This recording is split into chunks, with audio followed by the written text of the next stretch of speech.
today is focused on the clinical research. So I'm going to share my screen. Is it visible now? Yes, sir, it is visible, sir. Okay, okay. So, yeah, I won't be taking much time, maybe within 10 minutes or at the maximum 15 minutes, I'll be trying to conclude my talk. But I'll be talking about the trends and challenges in clinical research in Ayurveda. So coming to the trends, because see, clinical research happens to be one of the very crucial areas of research in any medical sciences. For any applied stream of medical sciences, the clinical research happens to be one of the very important areas. And in Ayurveda, currently, what are the trends that are going on and what has to be the ideal way of doing research and how to address these gaps. So these are certain issues that I'll be taking up. So first thing is the types of communications or types of research that is being conducted by Ayurvedic scholars. So many of the case series and case reports are being published, and this is very, very good trend, and we should encourage this trend. Earlier, maybe even some 5 years ago, on PubMed, if you had searched for clinical this case reports or case series, only a few would you would be getting only a few of such reports. But now the trend has begun where our scholars, students, physicians are encouraged and have begun to write their case series and case reports as observed, right, in their clinical experiences. Second type of studies that we are getting is observational studies. So we have been able to get the cross-sectional studies, retrospective observational studies, prospective observational studies, and a few even case control studies. So these are certain studies that are coming up, and this is a very good trend that has happened in Ayurveda in the recent times. Then coming to clinical trials, there are again multiple types of clinical trials that are being conducted: single arm, multi-arm, controlled, without control, or blinded, open label, then single intervention, multiple intervention, and so on. So this is the broad type of research, clinical research that is happening in Ayurveda. But there are some basic crucial problems, because most of the times what is happening is we are blindly copying the research methods adopted from the biomedical sciences, because the practice based research has not yet become a norm in Ayurveda. We practice something else, but while doing the research we plan it in a different manner. So there is a mismatch between how we practice and how we research, how we do research. This is something very important and very rather a very crucial gap that we need to address. Because in Western medicine, the way they treat the patients is how they do the research also. For example, in rheumatoid arthritis, for example, they would give simply NSAIDs or steroids or methotrexate or something, and then that is how they do research also. But in Ayurveda, 10 patients with the same disease condition might receive 10 different interventions based on maybe dusham, desham, balam, kalam, analam, prakritim, vayaha, and so on. So there are so many factors that one physician in Ayurveda considers before writing a prescription. And when it comes to research, all this is neglected, right? Because with the aim of fitting it with the standard protocols of double-blind randomized controlled trials, we ignore most of these individualization processes, and that is where we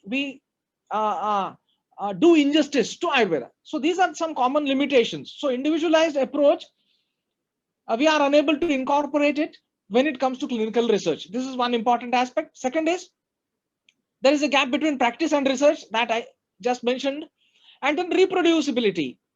Once we are not adopting our own principles in the research, then how can it be reproducible, right? When we say that yes, this Amavatari ras or this particular maybe Kwatha or Kashaya is helpful in particular this maybe rheumatoid arthritis, but if we do not consider the Prakriti, Agnibala, and so on and so forth, different aspects of the individual, if we do not consider, then in every patient of rheumatoid arthritis, this will not be functioning or this will not be effective.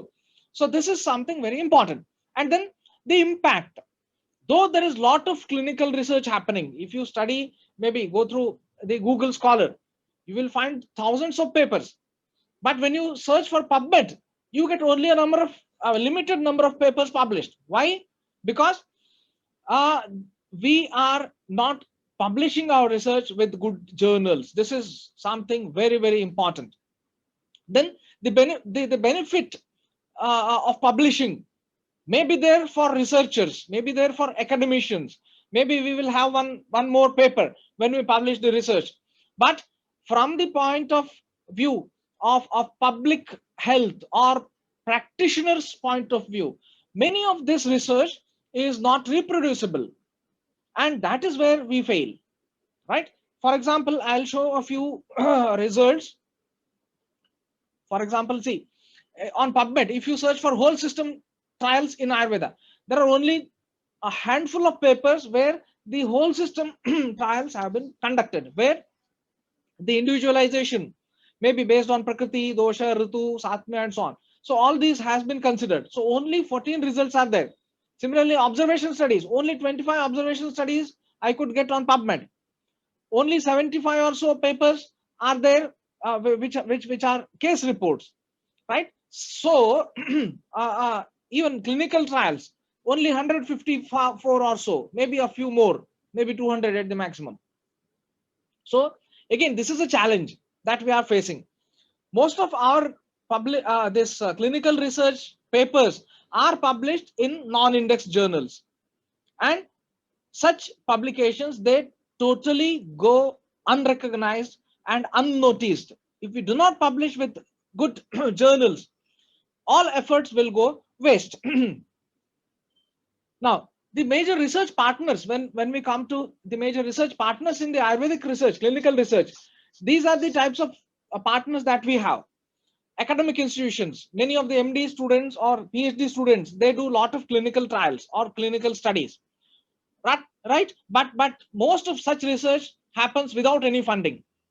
So they end up with a very poor quality of thesis, right? Second is funded by industry.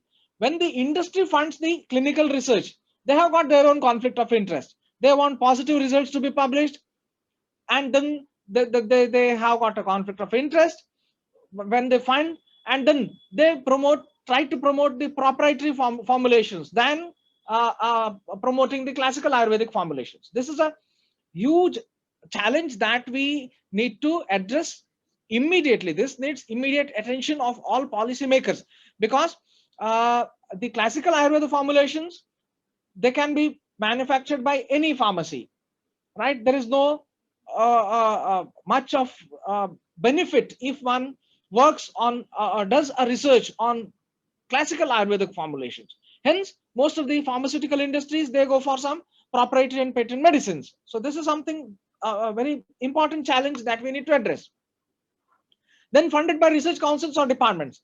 They fund both the types of research, but mostly such funding goes to basic research than clinical research. Only few good trials have been funded by funding agencies, especially the government funding agencies. Now, I'm coming to the possibilities, how to address these issues. So we should emphasize the black box design. We should go for whole system trials, the individualization approach. There are a few studies which have been done, very powerful studies, which should be taken as template, and we should go ahead. We should bring this kind of study design into our routine teaching and training.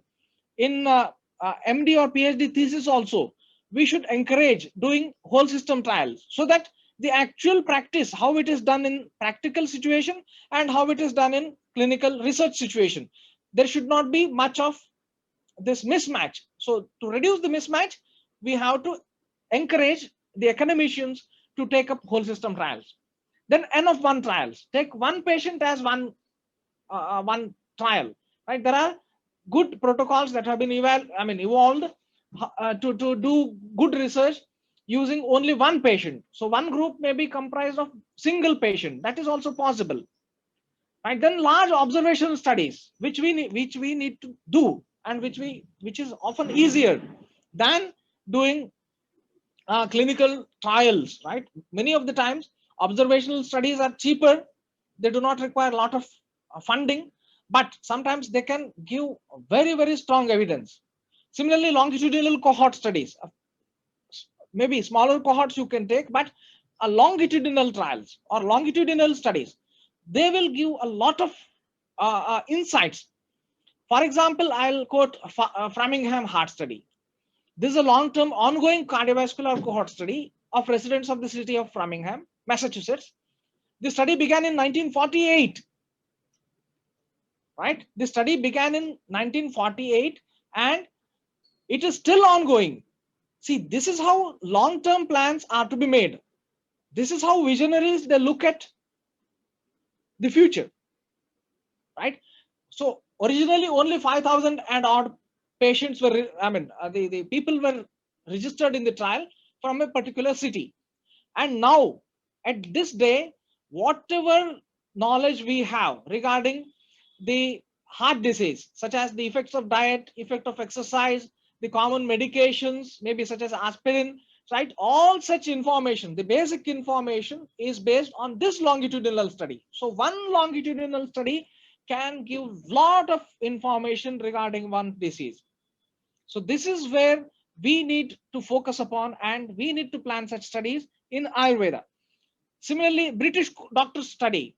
This was a monumental study where they registered more than 40,000 doctors. They were grouped into non-smokers, mild smokers, moderate smokers, and heavy smokers. And then they were observed, followed for more than 50 years. See, from 1951 to 2001, right? This study was conducted for 50 years. And now the conclusive evidence regarding the impact of tobacco smoking in lung cancer was derived from this observational study. This is a cohort study. This is not a clinical trial. You cannot ask a particular number of people to start smoking, and you cannot say that you are going to observe them for 10 more years. Every day you smoke 10 cigarettes and I'm going to observe you for 10 years from now. This is unethical, right? You cannot plan such studies, but you can recruit those patients or persons who are already smokers, and then you can follow up them for 40, 50 years or whatever. So such studies are the need of the hour in the context of Ayurveda. Maybe lifestyle and dietary practices. See, these study designs can be applied in Ayurveda in these forms. Regular rasayana on multiple health indicators, maybe Vegadharana, maybe Kala Bhojana, long-term effect of the use of specific rasa, association of Prakriti with different variables. So such things can be done and can be planned very meticulously and should be followed for long-term, and then we can definitely have or come up with some good results. This is where we need to focus upon. So suggested, the last two slides I'm left with, the large observational studies, like for example, case of stroke treated with Ayurveda intervention. There are many hospitals that are treating the patients of stroke through Ayurveda interventions for last more than 20 years or so.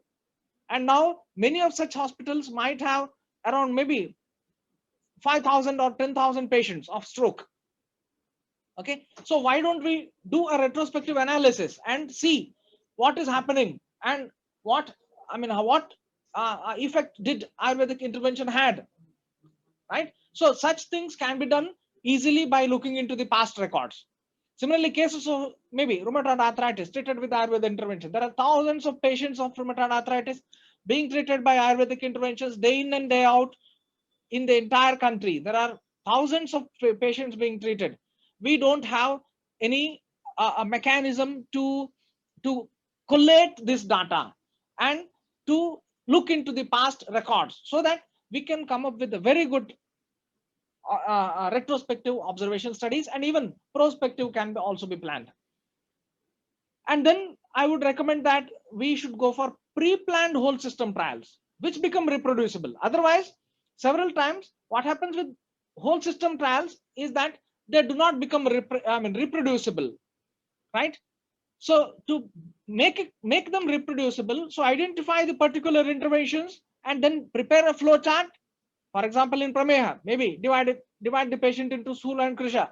Maybe less than 5 years history, more than 5 years of history. Then Vataja Prameha, Pittaja Prameha, or whatever. This is just an example. And then finally you come to A, B, C, D, E, F. These are the combinations that you are going to prescribe. Right? Maybe it could be definitely a combination of set of combinations or formulations. There may not be one single formulation. Right? A might stand for maybe Katha Khadiradi Kwatha and then something else and something else. Right? So this is how you can pre-plan the interventions and then accordingly prepare a flow chart and then use this intervention in a pre-planned way so that a very good whole system trial can come up. Otherwise, often the whole system trials become non-reproducible. So make them reproducible. This is how we can go ahead. So with this, I conclude my talk.